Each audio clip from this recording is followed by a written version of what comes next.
Adoption is a process, and here's the international adoption process that I will be taking. Hey guys, today I just wanted to do a video on the international adoption process that I will be going through in order to adopt my child from Bulgaria. For those that do not know, I'm adopting a Down syndrome little girl from Bulgaria. That is my plan, and if everything goes as planned, I will hopefully be bringing my daughter home sometime in 2018. It's kind of my goal, but we'll see. If you didn't check it out already, I have an adoption cost breakdown.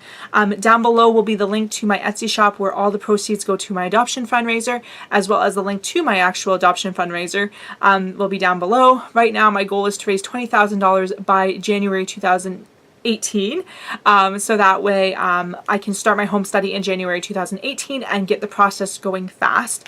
I'm actually going to be doing my classes in 2017, hopefully in the spring, and get that going. But yeah, that's kind of my goal right now. So if you can donate or share the fundraiser, please do, because every little bit helps. So anyway, like I said, I'm adopting a little girl with Down syndrome from Bulgaria, so this is my specific process. Please don't quote me on any of this. This is the process my specific agency gave me. Agencies might be different. If you're adopting from a different country, the countries are totally different.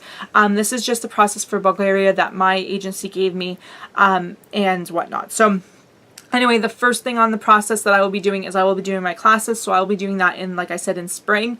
It is 2 weekends, which is a lot longer than my private adoption classes. They were only 2 days. But the classes that I will be taking here in Ontario, they cover international, domestic, private, and domestic public adoption. So it's much more thorough and whatnot. So they apply for all three of those streams of adoption, I guess you could call them. So there's a lot more to it. I'm really excited to do them because I really did love my private adoption classes, so I am looking forward to doing them. And thankfully I don't have to, there's no deadline, so like it doesn't expire, I should say. So I can take them in spring and have them done, and then it doesn't matter when I do the adoption. And I also don't have to be like ready to jump into my home study. I do have to do it before my home study is completed, and because of the scheduling of classes, they're not always available, and they're not always available close to me. Which I talked about a bit in my cost video, but I will have to travel a little bit. But hopefully I can get into the classes that are semi-local, so I can drive to them at least, to cut down my costs, and I won't have to stay in a hotel. So anyway, that's like my very first step, and that I'll be doing in the spring. The next thing is to contact the agency. I had a consultation last spring or last summer with the agency already. I did not register with them at that time because I was totally not ready, and I had so much mixed emotions going on. But I did contact them a little bit ago, and I talked with her again, and everything seems great. There's a lot of issues that came up when I met with her last year that she said are not a concern. Some of them included my weight. My weight was a concern last year, and now she said, don't worry about it, don't worry about it. Just let's get this ball rolling. And so for me, it's more I need to get myself ready in terms of my debt pay down and get suitable living conditions, because right now I'm living with my parents so that I can save money. So anyway, so meet with her again. So I'm hoping to maybe do that in next summer, to try to get some more information and whatnot. It kind of depends on my work schedule and stuff too, but if I can manage to have all the money done, like raised by January of 2018, I can definitely start the process right away then. But I will meet with her, and I will like actually register with the agency, so I'll pay my registration fee, we'll fill out all the registration paperwork and whatnot, and we'll start to get like the ball rolling for that. So that is like probably one of the most exciting things when you actually fill out the adoption paperwork. I'll post links in the cards to some of my other adoption when I was going through private adoption, and I'll probably post a link down below so you can kind of, I've been through a lot of this already. And then after that I have my home study, which I've already done a home study before, but I think for international adoption there's a lot more going on. So I will have to have my training done, which is called Pride training here in Ontario. So I'll have that done, and then I'll need a local police clearance. I'll have to have a RCMP fingerprinting thing done. my international police clearance, because I lived in Korea for more than 6 months, so I have to go get that done. I'll have to get a child welfare check for both Ontario and Manitoba, because I used to live in Manitoba.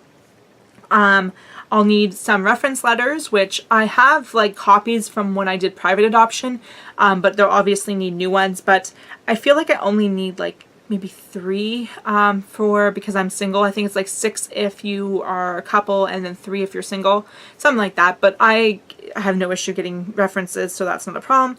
I'll need a medical report, again, not a problem. And then I'll also need financial statements, so they go over like your finances like crazy, which is why it's so important for me to pay off all my debt before I even start the process, because my debt is a huge income suck. So if I can get that all paid off, then I'll just have like my normal expenses. So, and especially because I'm adopting a child with special needs, even though there are subsidies and child benefits that will help with that stuff, I don't want to say she's going to cost more than a typical child, but there are added expenses that come into play. So I need to make sure that I'm financially prepared for that. So that's kind of why it's taking me a bit to start the process. But anyway, then we'll do my whole home study, which, if you don't know, it's going to take 4 meetings. 3 meetings are going to be done with the adoption practitioner, like not in my home, and then we'll have 1 in my home.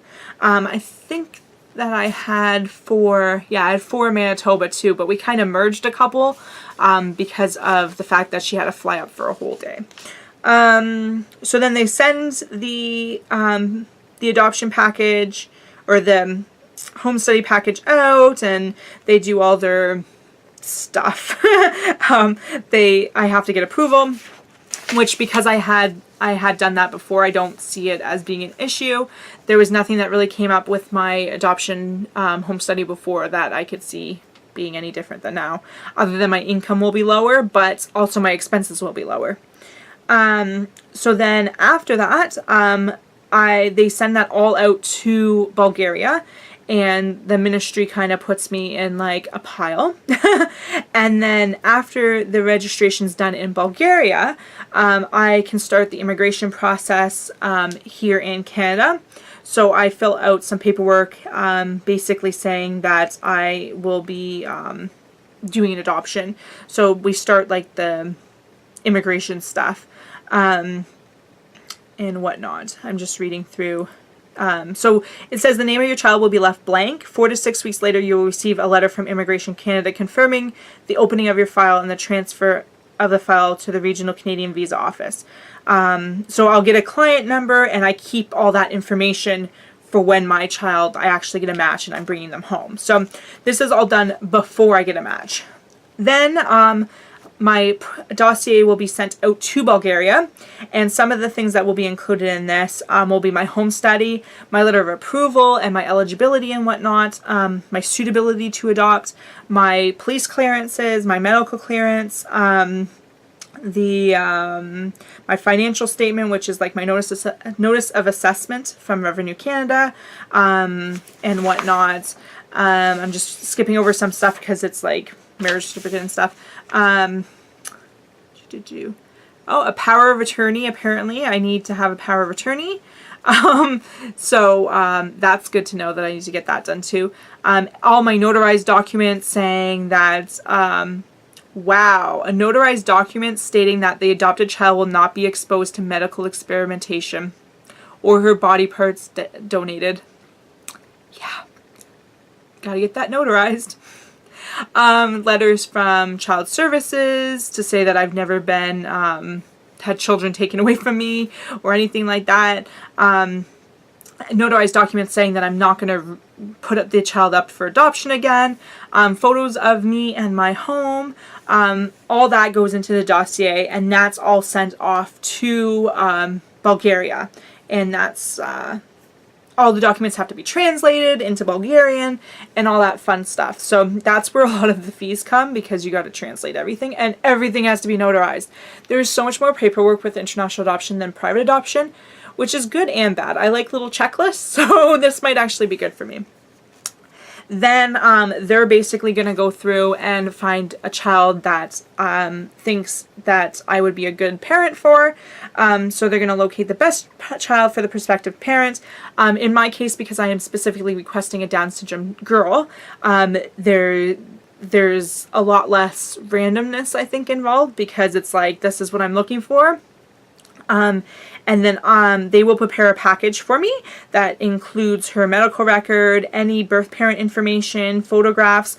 The way Bulgaria works is you cannot publicly show photos of the child or release their information until they are legally yours. So for me, there's going to be a lot of times when I can only say certain things about her, or show you pictures with her face blurred out kind of thing, until she's legally mine. It's just the way they protect the privacy of the children, especially for children who aren't adopted, like they're not actually adopted yet, which I think is actually really nice. I think it's hard as a society where we're so used to seeing all this information and being able to go on websites like Rainbow Kids and Reese's Rainbow and see pictures of children. So I think it's hard that way, but it definitely helps protect our privacy. But anyway, so then after that, when I get the proposal of my daughter, I'll be able to travel to Bulgaria. I have to travel within the first 2 months after the proposal, and I have to travel there for at least 5 days. So I think I'm going to probably plan out like a 7-day trip for that. And then after that, that's when I can accept the proposal. You can't accept the proposal until you meet them, which I like, because I think a lot of the times there's a lot of international adoption that happens. This isn't necessarily true, this is just my feelings, but where you're given a profile of a child, and then by the time you go meet them, they're different. So the picture you might have been shown was when they were 3 years old, and now they're 6 years old, and there's so much difference kind of thing. Or there might be medical things that don't quite pop up and you're just not aware of until you actually get there. So I think it's nice and has more transparency when you are given the medical records and everything, you travel to them, and then you are deciding if you're accepting the referral or not. So anyway, then after that, there are some exceptions for not traveling for that first trip, but it is really not gonna you basically have to. There's no visa required, so that helps, because it's not like I need an added expense of having a visa for Bulgaria. And as I mentioned in my cost video, my mom's friend's mother and daughter live in Bulgaria still, so I don't know where exactly they live, but it's possible that I might be able to stay with them and whatnot. But the hotels are super cheap there. And then I do what's called the pledge to a child, where I put my consent in, or refusal, but really, unless there's something seriously wrong with her that I didn't know about, which the agency said that they really try to make it known what's there, because who wants to go have someone fly out to go adopt from their country to just find out that the child has a lot more needs than thought. Anyway, so then I put in my consent of the proposal, and that's when they start doing all the paperwork to have the adoption legal. So everything has to be translated and legalized and all that fun stuff. So from match to acceptance, I have 2 months max to do that. Then once I accept, it takes about 4 to 6 months for them to finalize it and get the paperwork done. I'm lucky because in Bulgaria you don't have to attend the court hearing. So I don't even know that you have to be in the country when this happens. I think that it's finalized and then you go travel. But yeah, so the court's decision is done and the adoption decree is issued after 14 days.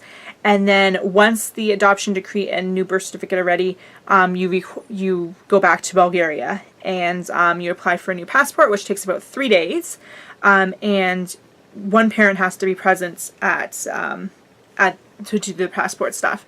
So at that point you get the adoption decree, you get the birth certificate, you get the passport, and you get a certificate of compliance, with adoption compliance thing. So then you take that and you go to and you get a Canadian visa from the Canadian Embassy and you travel to Canada. So yeah, that's pretty much it. But yeah, so from consent form, this is what I'm reading right now. The consent form of the adoption to bringing the child home is approximately 3 months. When I talked with the agency, she said around 4 to 6 months. It kind of depends, I think, on how many they're doing at a time and whatnot, how long it takes to translate and all that stuff. But it's just exciting to know that, like, basically from the acceptance, or from the matching to bringing her home, will be 8 months or less. 8 months or less. Like, that is less than pregnancy. So, I don't know. It's just so exciting to be that short when a lot of countries are a lot longer than that. And then after that, you have to do 4 post-adoption reports at 6, 12, 18, and 24 months after arrival. So for the first 2 years, every 6 months. That's basically just to make sure that the child's well-being is still being taken care of and everything. So that's obviously not an issue. And then, so when they come home, it says that they'll have a permanent resident status in Canada, or they'll have Canadian citizenship and Bulgarian citizenship. As soon as they come home, I can apply for their health care and stuff like that. Every adoption is unique, though, and you never quite know what is going to happen. There's times when things get delayed, times when things can get expedited. Like I said in my cost video, because I'm adopting a child with special needs, costs might change, and also I think with special needs the process might be a little faster because they really want to get these children home to families.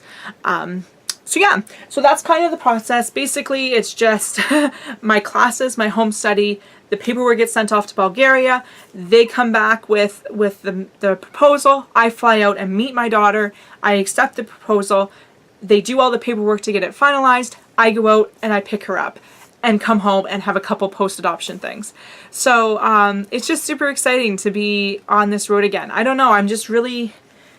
I love paperwork. I know that's like the stupidest thing ever, but I feel like with adoption, like every step is a step forward, whereas when I've been trying all my other stupid things that I've tried, which were stupid at the time, I know, but they were all just detours that led me off the path of adoption, and now I've come full circle back to where I belong, which is with adoption. And I don't know, it's just, my heart is so full right now. It's crazy.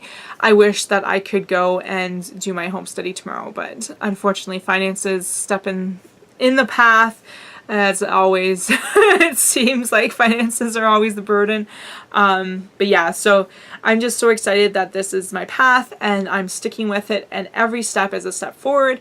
I'm trying to remember that when it's going to take forever just to get started, but I think having stuff like doing the classes in the spring are going to really be helpful, because it's like a motivator and being like, okay, you are moving forward, it's just taking some time. And then, like I said, if I can do the registration with the adoption agency in the summer or the fall, and then if I have enough money raised, then I can start the home study in January. So anyway, please, please, please, please, please donate if you can. If you can't, please share it. The amount of people that you guys know, come on, there's got to be someone that can help out. I don't like begging you guys for money, but in this case, I'm doing it for her because, oh, that's what I was going to say. Go check out, oh shoot, what is it called? Hold on a second. So if you want to like have like really exciting stuff to watch and look at while you're waiting for me to get my daughter, go check out Heart of Grace Adoption. I'll post the link to her Instagram as well as her blog down below. She is a single mom by choice, a Canadian single mom by choice, who adopted a little girl from Bulgaria who has Down syndrome. And guess what? Her name is Emmy, which, if you've been following me, my nickname for my daughter is Emmy. So, I don't know, it kind of is like this glimpse into my future kind of thing. But I've been following her. She's actually on the path to adopting her second child. So that's exciting. But yeah, so I've kind of been watching her to see kind of, I don't know, it's crazy. You go and you see this child who is so absent and like spaced out and like not even present, and then she comes home and she's just full of life, and to see that is like pushing me to fight harder, because I want to bring her home as soon as possible to be able to give her that life. So yeah, so that's kind of what's motivating me right now, because I might not be able to save every orphan, but I can make the difference in the life of a child, and she can bring so much joy to this world and to you guys as well, because I know you guys are just gonna love watching her videos and stuff. But anyway, thanks for watching. Don't forget to subscribe and give this video a thumbs up. Please share the fundraiser. Like I said, donate if you can, share it if you can't, purchase stuff from Etsy. Do whatever you can to help me out, please, and help bring my Emmy home. And subscribe to follow along on this journey. Thanks for watching, guys. Thanks for all your love and support. Questions, comments, go down below, and I shall talk to you guys later. Bye, guys.